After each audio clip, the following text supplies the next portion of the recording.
Alright everybody, I wasn't really expecting to have a second upload today, but Bungie just unloaded a release on Witch Queen that I was not expecting. So I'm just gonna quickly touch on things in this and talk about it a little bit, so stick around and tell me your thoughts afterwards. Alright, so just getting into it, I'm going to try to cut out some of the filler and parts that aren't quite as important to the future of Destiny. So to start off with, Witch Queen and Lightfall and all future, at least that we know of, all of the future annual releases will come out early in the year. So Witch Queen will not be coming out in the September, October, November area that we've had the past few years. It'll be releasing probably January or February of 2022. There's a lot of factors that led into this. Apparently, this is a decision that they were internally thinking about before the pandemic. So next up, we're going to talk about sunsetting. It's gone. Kind of. So, personally, I wasn't opposed to sunsetting. I was just opposed to the way that Bungie implemented it. It's gone, mostly. So, your Season of Worthy and beyond weapons will not sunset. Anything before then, so like Season of Dawn, Season of Forge, Season of Drifter, all the seasons before, those weapons will be sunset. Everything that's already sunset now, as below power cap, is sunset. That annoys me a little bit because I really like a lot of the Season of Dawn weapons, and it got skimped out because it came out one season too early, and that's really annoying to me personally. But I hope they find other ways to give us new and exciting weapons without harming the game long term, because nothing like Mountaintop could ever happen again, or Recluse. But with sunsetting, that was possible. They just never did it. I think if the sunsetting had longer periods of time that the weapons were viable and they introduced some really unique and strong weapons, I think it probably would have been received better. But they just didn't do that. And I think that harmed the perception of sunsetting right off the bat. But yeah, I hope they do make cool, exciting weapons that aren't just exotics. But we'll see. So next, they're getting rid of the 50 power cap jump every season bullshit that we've been going through. And they're reducing it to 10, which is fine. I'd rather just none. That way I can jump into endgame content as soon as a new season comes out. 10 isn't a big jump, so it's not anything to really complain about, but it's just kind of lackluster and it just feels kind of forced that they're doing it in the first place. But I would much rather have a 10 power cap increase every season rather than 50. So that's a good change. And for a really just new and drastic change in Bungie, they're finally addressing PvP. So 3-peaking is getting addressed, not this season, not next season, but season 15. You will no longer be able to emote within trials, and you cannot use a third-person weapon that doesn't have ammo. I think that's a great change, and that will help a lot with the problem of 3-peaking. I think that could by itself help trials a little bit. It's not the solution, but I think that does nudge it into the way of being more accessible. So over the next few seasons, so across this season and next season, we're going to see some balancing changes to Stasis and our light-based subclasses. So they outline the Stasis changes that they're thinking of. For Behemoth, they are decreasing super damage the super damage reduction, so they won't be moving tanks. They're increasing the energy cost for performing light attacks, which is a great change. They're removing the AoE freeze from the supercast, which great change for PvP, but for PvE it wasn't necessary that Behemoth had it, but it was nice that Behemoth had it. I'm really bummed out to see that PvP required changes are negatively impacting PvE gameplay, but to a point it's completely understandable. Reduced traveling efficacy of Shiver Strike when slowed. So basically, Shiver Strike won't launch you across the map when you're slowed anymore, which is great. The Revenant Hunter is getting the Withering Blade damage decreased and tracking. It's almost like they should have never increased the damage in the first place. But this is Bungie we're talking about. Maybe it'll be one of those good old 0.004% increase to high rate of fire auto rifle buffs we saw before. So I can't wait to see what they do there.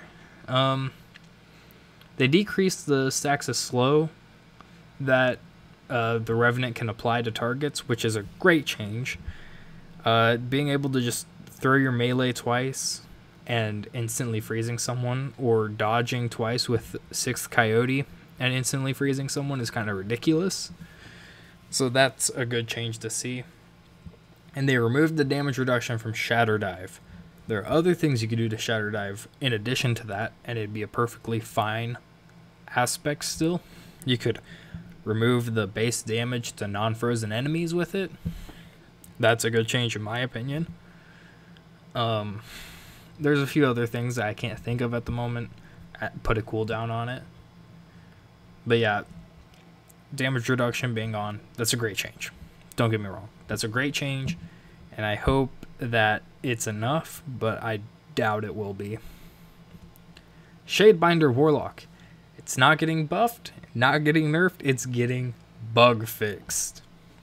Ice Flare Bolts won't track used to not track targets immediately on creation. That is a really annoying bug, and then they nerfed Ice Flare Bolts, I think multiple times, so hopefully it'll be more of a usable aspect after that.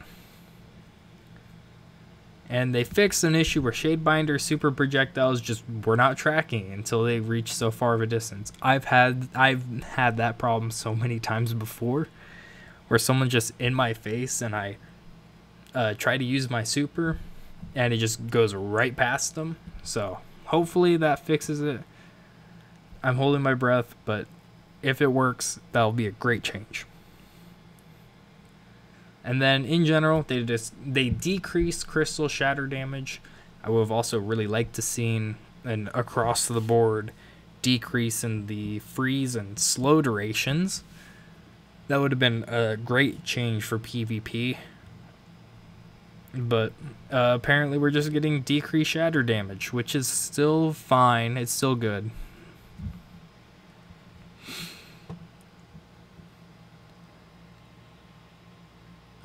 They're looking at more adjustments to Stasis by increasing damage reduction when frozen, provide more survivability for the victim. In Season 15, they'll put more focus on buffing, hopefully buffing, a lot of the light-based subclasses. So that should help a little bit with PvP. I feel like PvE is gonna be more light dominant than it already is. Like, Stasis is solidly usable and some cases a little stronger in PvE than some of the light-based subclasses, but it's in a good spot in general. So kind of sucks that they're getting possibly some accidental or unintended nerfs in PvE, or maybe they are on purpose and I just don't agree with it. So they're gonna handle cheaters a little differently or put more emphasis on it. Nearly doubling the size of Bungie game security team this year, reflecting our long-term commitment to fair play, and I'll put some math on the screen to demonstrate how many people will be on that team. So they're restructuring Trials. Now this is okay. I think Trials needs more adjustments than that. To overall improve the overall health of Trials matchmaking pool, both incentivizing a wider audience to engage and better defining separation of skill tiers. Rebuild the Trials reward structure so that it encourages more players to stick to their active cards longer. Our current structure encourages a lot of recycling cards after a single loss, meaning the first games of your Trials card have a high chance of being incredibly challenging. Yeah. Try to build a reward structure that continually pushes higher skill players that want to progress deeper in their card, even after a loss, into making 3 to 5 wins more achievable. And then if they figure out a way to incentivize people to not stop and recycle cards, that would help a lot. It's just too weighted at the front, and the back end doesn't have enough. But also, if you're not good at PvP, what incentive do you have to go into it other than to get creamed as you try to get a God roll messenger? It just, top to bottom, needs to be looked at. And then they're looking into making a freelance Trials, which I think is a good idea. I think it would be way less populated, but I mean, it's whatever. I think it would help some people, but I feel like that playlist could get sweaty really easily, and you'd find some players that are good at the game going in there just to farm people. So hopefully it doesn't become a sweat fest, but I have a feeling it might be sweatier than normal Trials. Basically, they're talking about in Prae's Revenge section of this, they're talking about Vault of Glass coming back, and how since it's a reprised raid, they will not be handling Worlds First the same way as they normally do. You have to complete the raid and also beat a list of triumphs associated with it. Be the first one to do it. So something that I have been wanting since they brought Adept Weapons back and announced Nightfall Adept Weapons. They are adding Dungeon and Raid Adept Weapons, which honestly kind of blew my mind that they were doing that. I expect Master and Grandmaster raids and dungeons to literally just be the same thing, but with unimaginable amounts of champions. I wish there were new mechanics, but I doubt that'll happen. The next section is about Ada 1 coming back. She's coming back to be the transmog vendor. I really wish that they gave her the old combat mods and maybe did 5 or 6 a week, instead of going to Banshee every day and hoping he has what you want for combat mods. Hopefully they do give us a new way to get combat mods in the future, but right now it really sucks how we get them. Crossplay coming in Season 15 with some testing in Season 14. The crossplay, it is opt-in, kind of. It's not, oh, I have a setting that I can pick, I want to play with everyone. It's, you're on console, and I'm friends with someone that plays on PC. They have to invite me so that I can play with them on PC, instead of, you can just pick, hey, I want to play with everyone, just to get into lobbies faster. Ikora Ray is going to be featured next season and do stuff in Witch Queen, which is nice to see. And finally, thank God, Season 15, we're getting the first legendary Stasis weapon. Ooh, yeah, baby! That's what I've been waiting for! I remember when they reveal Beyond Light, they're like, Stasis is a fully fledged damage type. I didn't think it would take, was it 3-4 seasons to finally deliver on that? Because before it was, oh, we have new subclasses. Oh, they don't interact with shields. Well, their Salvation's Grip, it doesn't interact with shields either. So it's nice to see that we're getting more Stasis, and we're getting more fragments and aspects next season, and the season after that, I believe. So that's good to see. And then they leave us off with some armor from Witch Queen, which is pretty cool armor. I really do like the Hunter armor, which annoys me.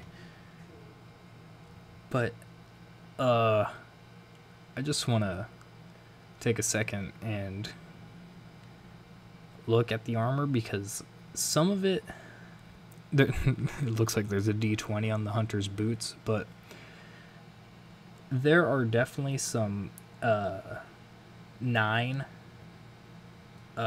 markings on the armor, which is cool to see.